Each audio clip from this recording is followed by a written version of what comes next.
Hi friends, how are you.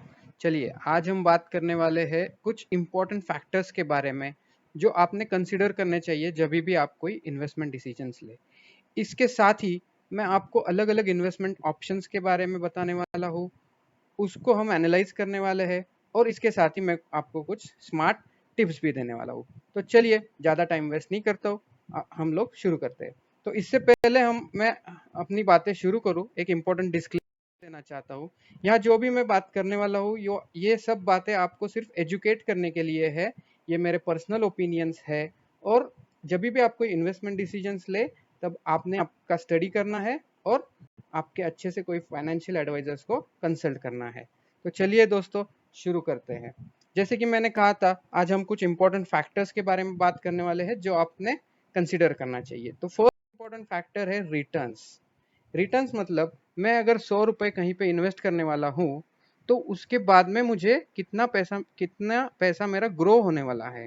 100 रुपए के returns में मुझे कितने पैसे एक्स्ट्रा मिलने वाले हैं, ये हो गया रिटर्न्स।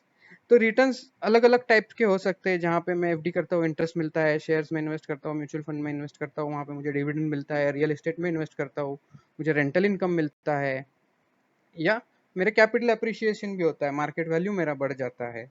तो अलग अलग टाइप का रिटर्न्स हो सकता है। यहाँ पे आपने क्या देखना चाहिए, आपको जो रिटर्न्स मिल रहा है वो इन्फ्लेशन से ज़्यादा है क्या, ये चीज़ आपने सोचनी चाहिए जब भी आप कोई इन्वेस्टमेंट डिसीजंस ले। तो inflation adjusted real rate of return, this is very important for investors. अगर आपको इन्फ्लेशन एडजस्टेड रियल रेट क्या है ये पता नहीं है तो आप मेरा पिछला वीडियो देख सकते हैं जिसका लिंक मैं आपको डिस्क्रिप्शन में देने वाला हूँ। तो और एक बात आपने सोचनी चाहिए, आप जहाँ भी आप पैसा इन्वेस्ट कर रहे हो वो इन्वेस्टमेंट ऑप्शन में आपके पैसे ग्रो कैसे हो रहे हैं, मतलब वहाँ पे रिटर्न्स किस टाइप से जनरेट हो रहे हैं। तो ये दो टाइप के हो गए, जैसे कि मैंने कहा रिकरिंग रिटर्न्स हो गया, जो इंटरेस्ट डिविडेंड रेंटल इनकम हो गया रियल एस्टेट के बारे में, या कैपिटल अप्रिसिएशन हो गया जहाँ पे आपका मार्केट वैल्यू बढ़ रहा है। तो ये हो गया फर्स्ट इंपॉर्टेंट फैक्टर्स जो आपने सोचना चाहिए। सेकंड है रिस्क। रिस्क, यस, रिस्क मतलब क्या कि आप जहाँ पे भी पैसा इन्वेस्ट करते हो वो पैसा आपका डूब भी सकता है। अगर आपने कोई कोऑपरेटिव बैंक में इन्वेस्ट किया और अगर वो कोऑपरेटिव बैंक इंसॉल्वेंट हो गई तो आपका पैसा डूब सकता है। या आपने जो पैसे 100 रुपीज़ इन्वेस्ट किया उसका मार्केट वैल्यू कम हो सकता है, 100 रुपीज़ से वो 60 रुपीज़ हो सकता है, 50 रुपीज़ हो सकता है। तो ये हो गया रिस्क। तो एक बेसिक रूल है इन्वेस्टमेंट में, जब भी आप higher the risk higher will be the returns. जितना ज़्यादा आप रिस्क लोगे उतना ज़्यादा आपको रिटर्न्स मिलेगा। तो इसका मतलब ये है क्या कि आपने सब सब आपके पैसे रिस्की एसेट क्लास में ही लगाना चाहिए या रिस्की इन्वेस्टमेंट ऑप्शंस में ही लगाना चाहिए, तो नहीं। और ये भी नहीं है कि आपने रिस्क लेना ही नहीं चाहिए। यस। तो आपको क्या करना है जब भी आपको कोई इन्वेस्टमेंट डिसीजन लेना है, तो first thing you should do is know your risk appetite. What is risk appetite? How much risk I can bear? If I invest 10 rupees in some investment product, and if I lose that money, so I will not suffer much.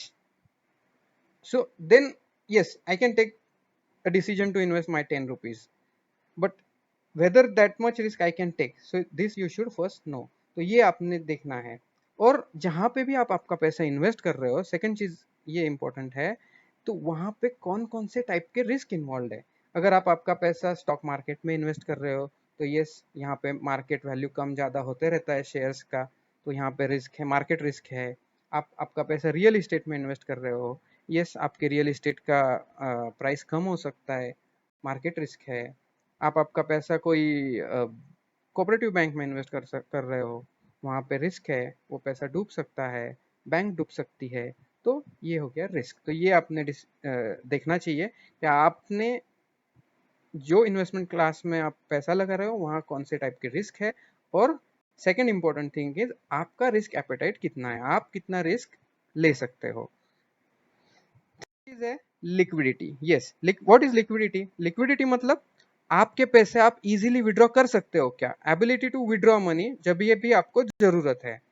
तो इसके बारे में आपको क्या देखना है, आपने first चीज इसमें करनी है, आपका गोल प्लानिंग करना है। ये जो पैसे मैं आप इन्वेस्ट कर रहा हूँ वो कौन से गोल के लिए कर रहा हूँ, वो गोल मेरा शॉर्ट टर्म गोल है या मुझे उस पैसे की जरूरत कब पड़ने वाली है। तो इसके लिए लिक्विडिटी, ये फैक्टर देखने के लिए हमको गोल प्लानिंग करना बहुत ज़रूरी है। तो what is goal planning? Goal planning मतलब आपने आपके जो फाइनेंशियल गोल्स है वो 3 कैटेगरी में डिवाइड करना है। First, short term goal. Short term goal मतलब क्या? ये फाइनेंशियल गोल्स मुझे नेक्स्ट 1 से 2 साल में अचीव करने हैं। मान लो मुझे अगले 1 साल में मुझे केरला के वैकेशंस पे जाना है, या मुझे कुछ बाइक लेना है, अच्छा सा बुलेट मुझे परचेस करना है 1 लाख रुपीस में। तो ये हो गया मेरा short term goal. Medium term goal, मुझे अगले 3 से 5 साल में कहीं तो फॉरेन टूर करना है, या अच्छा सा कार मुझे परचेस करना है। ये हो गया मीडियम टर्म गोल। थर्ड है लॉन्ग टर्म गोल, जहाँ पे आप आपका पैसा 5 साल से ज़्यादा इन्वेस्ट कर सकते हो। रिटायरमेंट है, या मेरे बच्चों का हायर एजुकेशन के लिए मैं कुछ पैसा इन्वेस्ट कर रहा हूँ, या मुझे अगले 5 सालों में अच्छा सा घर परचेस करना है। तो ये हो गया लॉन्ग टर्म गोल। तो अब जब भी आप कुछ पैसा इन्वेस्ट कर रहे हो शॉर्ट टर्म या मीडियम टर्म गोल के लिए, तब आपने कम रिस्क लेना चाहिए। और जब भी आप आपका पैसा लॉन्ग टर्म गोल के लिए इन्वेस्ट कर रहे हो, तो आपने थोड़ा सा रिस्क लेना चाहिए, जहाँ पे आपको रिटर्न्स भी ज़्यादा मिलेगा। तो नेक्स्ट ये फैक्टर आपने कंसिडर करना चाहिए। तो चलिए दोस्तों, हम अलग अलग इन्वेस्टमेंट ऑप्शंस के बारे में बात करेंगे, और ये जो फैक्टर्स हमने देखे वो फैक्टर्स के बारे में भी बात करेंगे। तो फर्स्ट इन्वेस्टमेंट प्रोडक्ट है सेविंग्स अकाउंट। यस, आप सभी का सेविंग अकाउंट है, मेरा भी है। तो सेविंग्स अकाउंट में जो रिस्क है वो बहुत ही कम है। आपने अच्छे से नेशनलाइज या प्राइवेट बैंक में अगर सेविंग्स अकाउंट ओपन किया है, तो वहाँ पे कुछ रिस्क नहीं है। आपका पैसा इंश्योर्ड है अप टू 1 लाख रुपीज़। लेकिन रिटर्न्स जो है वो बहुत ही कम है, 3 से 4% का इंटरेस्ट आपको मिलता है। और अगर आप रियल रेट ऑफ रिटर्न देखोगे तो एक्चुअल में ये निगेटिव रिटर्न है। ये सेविंग्स अकाउंट का जो इंटरेस्ट रेट है वो कोई भी इन्फ्लेशन को बीट नहीं करता है। थर्ड इंपॉर्टेंट फैक्टर हमने देखा था liquidity. Yes, savings account is the most liquid asset class. You can withdraw money from savings account easily. आप एटीएम में जा सकते हो, तुरंत आपका पैसा आप विड्रॉ कर सकते हो। तो ये लिक्विड एसेट क्लास है। और what is my smart tip on this? Yes, आपने सेविंग्स अकाउंट ओपन करना चाहिए, और आपने इतना बैलेंस रखना चाहिए जो आपके डे टू डे एक्सपेंसेस के लिए काम आए। तो ये हो गया फर्स्ट इन्वेस्टमेंट प्रोडक्ट। नेक्स्ट हम जाएंगे bank fixed deposit. Yes, fixed deposit FD हम जिसको बोलते हैं, यहाँ पे भी रिस्क कम है। आप आपका पैसा अगर अच्छे से नेशनलाइज्ड या प्राइवेट बैंक में इन्वेस्ट करते हो तो वहाँ पे रिस्क कम है। लेकिन आजकल ऐसे भी केसेस हो रहे हैं जहाँ पे बैंक ही पूरा डूब रहा है। यस बैंक का केस अभी रिसेंटली हुआ है, तो थोड़ा सा रिस्क उसमें है। तो ऐसा नहीं है कि इसमें रिस्क कुछ भी नहीं है, बट लो रिस्क है। और आपका पैसा यहाँ पे भी इंश्योर्ड है अप टू 1 लाख रुपीज़। रिटर्न्स मीडियम रिटर्न्स है, ऑलमोस्ट इक्वल टू इन्फ्लेशन। निगेट इसमें अगर आप रियल रिटर्न देखोगे तो हार्डली 1 to 2% का रियल रिटर्न आपको यहाँ पे मिलता है। और return also depends on the tenure, आप कितने दिन के लिए, कितने सालों के लिए आपका पैसा इन्वेस्ट कर रहे हो। और लिक्विडिटी मीडियम। यस, आप आपका फिक्स डिपॉजिट अगर आपको ज़रूरत है तो आप बीच में तो ब्रेक कर सकते हो, आपका पैसा आप विड्रॉ कर सकते हो, लेकिन यहाँ पे आपको कम इंटरेस्ट रेट मिलेगा। तो बैंक फिक्स डिपॉजिट हो गया। हम यहाँ पे आपने आपका पैसा इन्वेस्ट करना चाहिए अगर आप शॉर्ट टर्म या मीडियम टर्म गोल के लिए कुछ पैसा इन्वेस्ट कर रहे हो। हम जाएंगे life insurance policy. Yes, life insurance policy में रिस्क अभी ये डिपेंड करता है आप कौन से टाइप की पॉलिसी ले रहे हो। अपने ट्रेडिशनल पॉलिसी अगर ली है तो लो रिस्क है। अगर आपने यूनिट लिंक्ड इंश्योरेंस प्लान लिया है तो वहाँ पे थोड़ा हाई रिस्क है, बिकॉज वो मार्केट लिंक्ड होता है। यहाँ पे रिटर्न्स आप देखोगे तो आप लो से मीडियम में बोलूँगा। ट्रेडिशनल इंश्योरेंस पॉलिसी बहुत ही लो रिटर्न्स देती है, ऑलमोस्ट 5 to 6% का रिटर्न्स देती है। यूलिप में थोड़ा सा ज़्यादा रिटर्न्स मिलता है बिकॉज वो मार्केट लिंक्ड होती है। तो लो से मीडियम। और liquidity is very low, because generally insurance policies का जो टेन्योर होता है वो बहुत बड़ा होता है, और अगर आप बीच में पॉलिसी ब्रेक करते हो तो सरेंडर वैल्यू जो मिलता है वो अपने आपने जो पैसा इन्वेस्ट किया है उससे भी कम होता है। तो यहाँ पे आपने तभी इंश्योरेंस पॉलिसी लेना है जब आप उतने सालों तक प्रीमियम भरने वाले हो।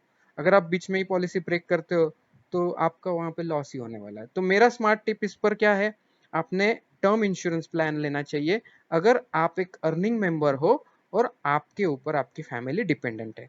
तो डेफिनेटली आपने एक अच्छा सा टर्म इंश्योरेंस प्लान लेना चाहिए। नेक्स्ट हम बात करेंगे पब्लिक प्रोविडेंट फंड के बारे में, पीपीएफ अकाउंट, जो कॉमनली बैंक्स में ओपन किया जाता है। यहाँ पे रिस्क लो है क्योंकि गवर्नमेंट के पास आपका पैसा जा रहा है, बहुत ही लो रिस्क है। रिटर्न मीडियम रिस्क है, गवर्नमेंट इसका इंटरेस्ट रेट क्वार्टरली बेसिस पे चेंज करते जाती है। लिक्विडिटी लो है क्योंकि 15 साल का लॉक इन आता है, और विड्रॉल ऑप्शन भी बहुत ही लिमिटेड है, 5 साल के बाद 10 साल के बाद आप थोड़ा बहुत पैसा आप विड्रॉ कर सकते हो। हाँ, आपने पीपीएफ अकाउंट ओपन करना चाहिए क्या? यस, आपने डेफिनेटली ओपन करना चाहिए अगर आप एक टैक्स पेयर हो। यहाँ पे आप देखेंगे तो exempt exempt exempt three times आपको एग्जम्पशन मिलता है। आप जब पैसा इन्वेस्ट करते हो तभी भी आपको टैक्स बेनिफिट मिलता है, इसके ऊपर जो इंटरेस्ट मिलता है वो भी टैक्स फ्री है, और जब आप पैसा विड्रॉ करने वाले हो वो भी एग्जम्प्ट है। तो आपने टैक्स बेनिफिट्स के लिए डेफिनेटली पब्लिक प्रोविडेंट फंड में थोड़ा पैसा आपने इन्वेस्ट करना चाहिए। नेक्स्ट हम बात करेंगे equity stock market. Yes, equity is the riskiest asset, riskiest investment I would say. यहाँ पे डेफिनेटली मार्केट रिस्क है। आप शेयर्स के जो प्राइसेस है वो सेकंड सेकंड में कम ज़्यादा होते रहते हैं। रिटर्न्स, हाई रिटर्न्स एक्सपेक्ट कर सकते हैं यहाँ पे। Liquidity high to medium, because demat account में आपके शेयर्स होते हैं आजकल, वो आप सेल आउट करके आप तुरंत आपका पैसा निकाल भी सकते हो। तो मेरा स्मार्ट टिप इस पर क्या है, आपने डेफिनेटली यहाँ पे भी थोड़ा पैसा इन्वेस्ट करना चाहिए। अच्छे ब्लू चिप स्टॉक्स में इन्वेस्ट करना चाहिए, जो लार्ज कैप है, बड़ी कंपनीज है, उनके शेयर्स में आपने थोड़ा सा पैसा इन्वेस्ट करना चाहिए जब मार्केट बहुत ही सब्सटेंशियली फॉल हो तब। हम बात करेंगे म्यूचुअल फंड्स के बारे में। म्यूचुअल फंड्स का रिस्क कैसा होता है अभी, इट डिपेंड्स। अगर आप डेप्थ कैटेगरी के फंड्स में इन्वेस्ट करते हो तो मीडियम रिस्क होता है, इक्विटी फंड्स में इन्वेस्ट करते हो तो हाई रिस्क होता है। हाँ, अगर आप स्टॉक्स के बारे में नहीं जानते हो, आपको स्टॉक सिलेक्शन नहीं आता है, या आप शेयर्स में इन्वेस्ट करना नहीं जानते हो, आप कंपनीज के बैलेंस शीट्स को पढ़ना नहीं जानते हो, तो म्यूचुअल फंड ये ऑप्शन आपके लिए बहुत ही अच्छा ऑप्शन है। यहाँ पे रिटर्न्स आपको मीडियम से हाई रिटर्न मिल सकता है। लेकिन आप अगर इक्विटी फंड में इन्वेस्ट करते हो तो आप मेरे हिसाब से आपने लॉन्ग टर्म के लिए इन्वेस्ट करना चाहिए, जहाँ पे आपको हाई रिटर्न मिलेगा। Liquidity, yes, medium to low बोलूँगा मैं, क्योंकि यहाँ पे भी आप आपका पैसा इजीली विड्रॉ कर सकते हो। हालांकि आप अगर 1 साल के अंदर विड्रॉ करते हो तो आपको थोड़ा एग्जिट लोड पे करना होता है, 1% to 2% का। बट यस, आप आपका पैसा यहाँ पे निकाल सकते हो। मेरा स्मार्ट टिप इसमें क्या है, अगर आप लॉन्ग टर्म गोल्स के लिए इन्वेस्ट करते हो तो रेगुलर बेसिस पे एक सिस्टमैटिक इन्वेस्टमेंट प्लान अच्छे से इक्विटी म्यूचुअल फंड में आपने करना चाहिए। नेक्स्ट हम बात करेंगे रियल एस्टेट के बारे में। यस, यहाँ पे रिस्क बहुत ही हाई है। आप देख पा रहे हो कि पिछले 4-5 सालों से हम देख पा रहे हैं, जब से डिमोनेटाइजेशन हुआ है तब से रियल एस्टेट के प्राइसेस में ज़्यादा एप्रिसिएशन हमको नहीं देखने मिल रहा है। तो यहाँ पे रिस्क हाई है। Returns medium to high. यहाँ पे आपको रिटर्न्स कौन से टाइप के मिलेंगे, एक तो रेंटल इनकम मिलेगा, आपने कोई फ्लैट लेके रखा है और आप किराए पे उसको चढ़ा देते हो तो आपको रेंट मिलता है। लेकिन रिटर्न्स में यहाँ पे अगर रेंटल इन्वेस्टमेंट के लिए आप रेंटल इनकम के लिए अगर अगर आप इन्वेस्ट कर रहे हो तो आपको हार्डली 3 से 4% का रिटर्न वहाँ पे देखने को मिलेगा। तो मेरे हिसाब से तो रेसिडेंशियल प्रॉपर्टी आपने रेंटल इनकम के लिए इन्वेस्ट नहीं करना चाहिए, सेकंड होम आपने नहीं परचेस करना चाहिए। हाँ, अगर आप आपके खुद के रहने के लिए घर आप ले रहे हो तो डेफिनेटली आपने लेना चाहिए। हाँ, लेकिन रियल एस्टेट में कहाँ इन्वेस्ट करना है, अच्छी प्रॉपर्टी आप देख रहे हो, कमर्शियल प्रॉपर्टी आप देख रहे हो जहाँ पे रेंट ज़्यादा मिल रहा है आपको, तो डेफिनेटली आपने उसमें इन्वेस्ट करना चाहिए। लिक्विडिटी वेरी लो, क्योंकि आपको अगर रियल इस्टेट बेचना है और पैसा आपका विड्रॉ करना है तो उसको बहुत सारा टाइम लगता है, लीगल प्रोसेस है, तो उसमें आपको रियल इस्टेट में आपको जो आपका प्रॉपर्टी है उसको कैश में कन्वर्ट करने में बहुत सारा टाइम चला जाता है। तो एक ऑप्शन अच्छा है, आप REIT real estate investment trust through अच्छे से कमर्शियल प्रॉपर्टीज में आप आपका पैसा इन्वेस्ट कर सकते हो, और जहाँ पे आपको रेंटल यील्ड भी ज़्यादा मिल सकता है। हम बात करेंगे आपकी favourite asset class, yes, India का फेवरेट एसेट क्लास गोल्ड के बारे में। तो हम सब गोल्ड के लिए बहुत ही क्रेजी है।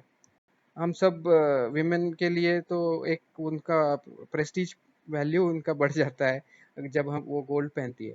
तो यस, गोल्ड में risk medium to high risk है। यहाँ पे भी मार्केट, गोल्ड मार्केट ये फ्लक्चुएट होते रहता है, गोल्ड के प्राइसेस ये कम ज़्यादा होते रहता है, तो यहाँ पे रिस्क है। Return medium to high.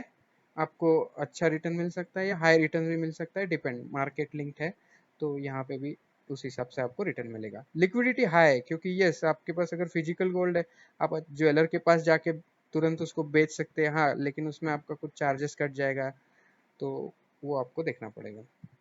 हाँ, मेरा उसमें स्मार्ट टिप क्या है, आपने गवर्नमेंट ने अभी sovereign gold bond scheme announce की है, तो वहां पे आपने आपका पैसा मेरे हिसाब से आपने पार्क करना चाहिए, जहाँ पे आपको एक तो बेनिफिट मिलता है, गोल्ड रेट के हिसाब से उसका प्राइस चेंज होता है, वो एक बेनिफिट मिलता है, और आपके इन्वेस्टमेंट पे आपको 2.5% का इंटरेस्ट भी मिलता है, तो आपको डबल बेनिफिट यहाँ पे मिलता है।